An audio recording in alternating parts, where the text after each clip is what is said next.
आउज़ुबिल्लाहिमिनश्शैतानिर्रजीम बिस्मिल्लाहिर्रहमानिर्रहीम। अस्सलाम वालेकुम प्यारे बच्चों। आज पढ़ो इस बे चैप्टर नंबर 6 क्लास 8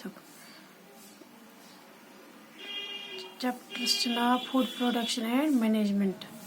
रात पोड़ basic practice of crop production.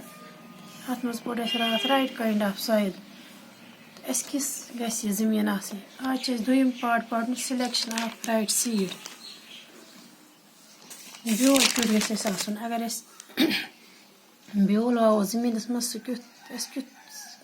ब्योल पे सिलेक्ट कर। After the land has been prepared, seeds are selected for sowing. ये जमीन तैयार करान फसल वपदान खतर फसल वावन खतर गडनथी अत सिलेक्ट करान ब्योल क्युत गस आसन। Seeds are to be sown must be free from disease. युस ब्योल यह गस आसन free from disease. अत यह गस बीमार द्राव ब्योल आसन की। The seeds should be viable for germination. यह गस असल ब्योल आसन जर्मिनेशन खतर। यह गस प्रोन ब्योल आसन की। यह गस ताज ब्योल आसन। The seeds should be obtained from a healthy plant. बे गस ब्योल तम कुलिक आसन युस healthy plant आस ताकतवर आस। कमजोर कुलिक ब्योल गस न आसन की। Sowing वो इस कम तरीको वावान। Sowing गो बोना इस कित पोछ वावान। There are two types of sowing. अस निश ज तरीक ब्योल वावनक। The first method is by scattering seeds in the field by hand. Gordnuk method ये ब्योल वावान युस अक्सर इस्तेमाल करान सह अत सत वावान ब्योल। अस थज ब्योल वावन हक ब्योल वावन मरचांग ब्योल वावन वावान अत सत। This is known as broadcasting. Use अत सत ब्योल वावान अत वनान broadcasting. The second method of sowing is by using seed drill. दोयम मेथड ये ब्योल वावन तत वनान seed drill.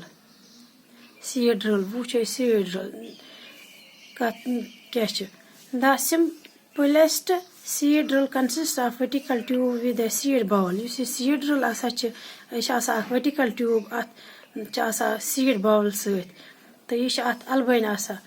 This arrangement is tied to a plug and the farmer drops the seed into the ball. यह अत अलबन लगत तो जमींदार अत मज ब्योल त्रावान अत बाउल मज and the plow drags on the seed drill.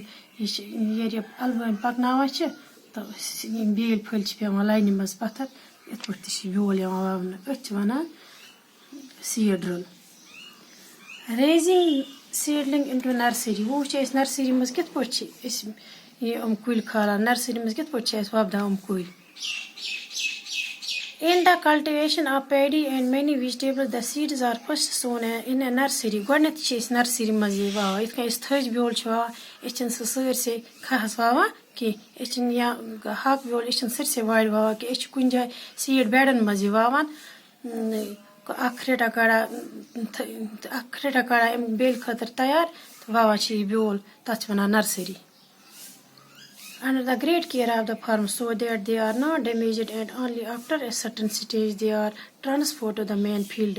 ये आज जमीनस मज बोड़ गसान या हाक बोड़ गसान या थल बोड़ गसान पे अम मज कड़ा लागान बेकिस जमीनस यथ मज लागन आस तो तथ वनान ट्रांसप्लांटिंग. वो transplanting. Transplanting the practice of taking the seedling from the nursery to the main field is known as transplanting. Transplanting कत वनान. Transplanting युस सीडलिंग नर्सरी मज कड़ान पे मेन फील्डस लागान यह थज नर मज थल कड़ान पे सरसे खहस लागान तथ वनान ट्रांसप्लांटिंग. या यह हक चमन कड़ान मरचांगन चमन कड़ान वांगन कुल कड़ान पे लागान यह अलग अलग चमन दूर तथ वनान transplanting. It allows better penetration of roots in the soil and better shoot development. Use nursery मज कड़ान कुल पे बेक जाए लागान अम सह कुल असल पे शूट डेवलप करान तो यह अत मज असल पे पन मूल दिवान बे असल पे डेवलप गसान अम मज कड़ित नर्सरी मज.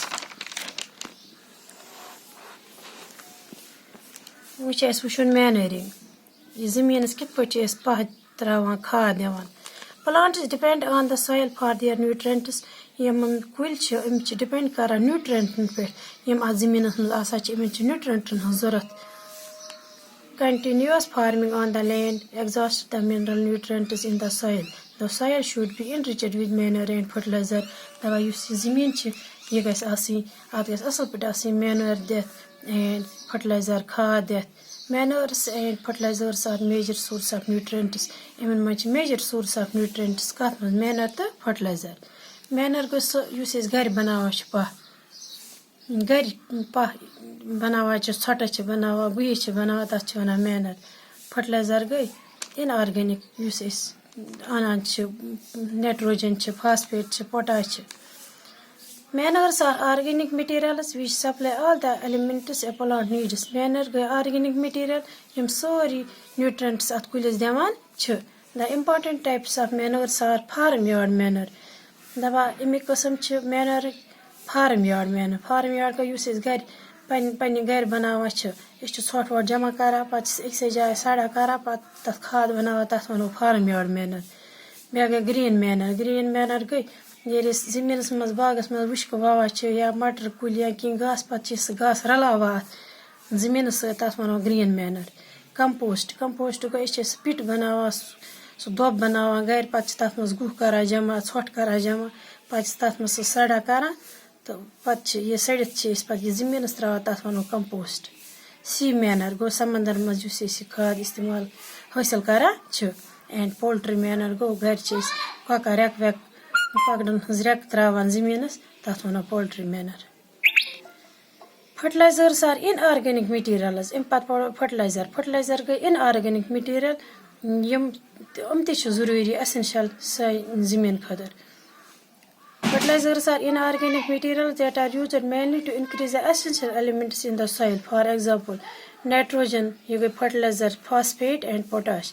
They are added in the form of NPK to the soil. N go nitrogen, P go phosphate and K go potash.